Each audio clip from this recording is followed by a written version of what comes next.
అలాగే ఎవరైతే ఇక్కడ ఎంపీ అభ్యర్థిగా పోటీ చేస్తున్న పెమ్మసాని చంద్రశేఖర్కి నాదెండ్ల మనోహర్ గారి కాంబినేషన్ ఎలా ఉంది? చాలా బాగుంది. అంటే is a very honest person. Okay. నిజంగానే ఈ ప్రాంతానికి ఏదో విధంగా ఉపయోగపడాలి, నా వంతు నేను మన దేశానికి చేయాలనే ఉద్దేశంతో జనరల్గా యూఎస్కి వెళ్ళిన డాక్టర్లు ఒక కంఫర్ట్ లెవెల్ ఏర్పడుతుంది. ప్రశాంతంగా ఉందాం అనుకుంటారు. ఉంటుంది, వాళ్ళ ఎర్నింగ్స్ చాలా ఎక్కువ ఉంటాయి. ఆ లగ్జరీ లైఫ్ వదిలేసుకుని వచ్చి మరొకసారి మన గ్రామాల్లో మన ప్రాంతాల్లో పర్యటించాలంటే అందరూ కూడా అంత ఈజీగా ఒప్పుకోరు. సో ఒక పొలిటికల్ జర్నీ చేయడానికి ఆయన వచ్చినందుకు నేను అభినందిస్తున్నాను, స్వాగతిస్తున్నాను. రాబోయే రోజుల్లో ఈ ప్రాంత ప్రజలకి ఇంకా మెరుగైన సేవలు అందించాలి. అదేవిధంగా మనం రాజకీయాల్లో కూడా ఒక మంచి అకౌంటబుల్గా ఉన్న నాయకులు తీసుకొస్తే ఈరోజు ప్రతిరోజు ప్రెస్ కాన్ఫరెన్స్ పెట్టి బూతుల పురాణం తప్ప ఇంకేం లేదు కదా. మంచి వ్యక్తులు, సబ్జెక్ట్ పైన మాట్లాడే వ్యక్తులు, మన ప్రాంతం గురించి ఆలోచించే వ్యక్తులు, డిబేట్ చేయగలిగే వ్యక్తులు రాజకీయాల్లో ఎక్కువ మంది వస్తే తప్ప అంటే అలాంటి డిబేట్ చెయ్యాలి అని మాట్లాడితే బూతులు తిడుతున్నారు కదా. అది పోతుంది. సంస్కృతి మనం మార్చాలి, ప్రక్షాళన జరగాలి. ఖచ్చితంగా ఎలక్షన్లో జరుగుతుందని నమ్ముతున్నాను. ఓకే. అంటే బూతులు తిట్టే వాళ్ళు ఉండరంటారా? ఉండరు. ఓకే. 30 సంవత్సరాలు మేమే అని చెప్పుకున్నారు కదా. వైనాట్ 175 అన్నారు కదా. వీళ్ళంతా ఏమైంది ఈ రోజున? చూస్తారు కదా మీరే, ఎన్నికల రోజు మే 13న ఏ విధంగా ప్రజలు రియాక్ట్ అవుతారో మీరే చూస్తారు. ప్రజలు ప్రతిరోజు ఎప్పుడో ఆ రోజు పొద్దునే 6ంటికే లేచి వెళ్ళి ఓటు వేయాలని సిద్ధమయ్యారు. ఎప్పుడు ఎందుకు లేట్ అయింది అనుకుంటున్నారా ఏంటి? అర్జెంటుగా మే 13th ఎప్పుడా రెడీ మిషన్లకి ఇది చేస్తానన్నారు. ఓకే.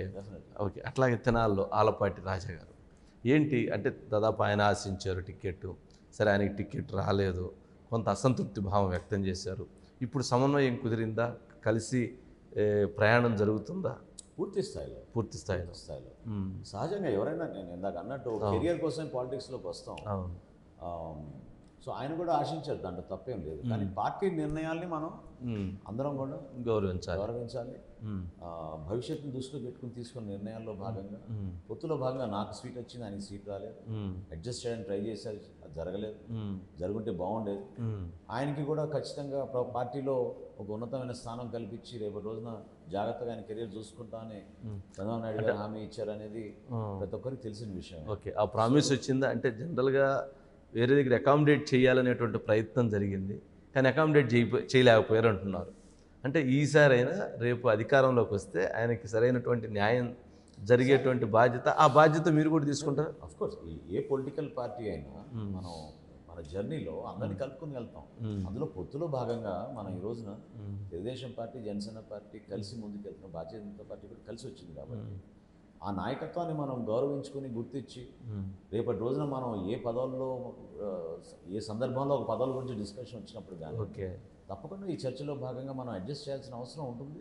వాళ్ళని కాపాడాల్సిన అవసరం కూడా మన పైన ఉంటుంది. ఆ బాధ్యత మనకు ఉంటుంది. ఓకే. సో డెఫినెట్గా నేను అనుకోవడం, ఎవరినైతే మనం అడ్జస్ట్ చేయలేకపోయామో ఏ పార్టీలోనే కానీ వాళ్ళందరినీ కూడా ఫస్ట్ ప్రయారిటీలో వాళ్ళని అడ్జస్ట్ చేస్తారని నమ్మకం నాకు ఉంది. ఓకే. అంటే తెనాలిలో ఒక రకమైన చర్చ జరుగుతుంది. సరే, అందుట్లో వాస్తవాలు ఉండొచ్చు, వాస్తవాలు ఉండకపోవచ్చు. గెలుపు ఓటముల కోసం ఎవరి వ్యూహాలు వాళ్ళు వేస్తూ ఉంటారు. ఎవరైతే వైఎస్ఆర్సీపీ అభ్యర్థి నన్ను గనక గెలిపిస్తే తెలుగుదేశంలోకి వస్తాను అనేటువంటి ఒక ప్రచారం జరుగుతుంది. అది ఎంతవరకు వాస్తవం అంటారు? అలాంటి పరిస్థితులు ఉండేటువంటి పరిణామాలు ఉంటాయి. సరే, ఈ క్వశ్చన్ వారిని అడగాల్సిందే, బట్ ఆ చర్చ మీ నోటీస్కి వచ్చిందా? అట్లాంటిది ఉందా? అంటే ఎంత రాజకీయాలు దిగజారిపోయే విధంగా వీళ్ళు మాట్లాడుతున్నారు, ధైర్యం కోల్పోయి ప్రజల కోసం మనం పనిచేయాల్సిన 5 సంవత్సరాలు వృధా చేసుకుని ఎన్నికల సమయంలో మనం ఈ విధంగా మాట్లాడుతున్నాం అంటే అది విలువలతో కూడిన రాజకీయాలు కాదు కదండి. ఒక పార్టీని మీరు నమ్ముకున్నారు, ఆ పార్టీ తరఫున పోటీ చేస్తున్నారు, నిలబడండి. ప్రజలు ఏ విధంగా తీర్పిస్తారో చూద్దాం.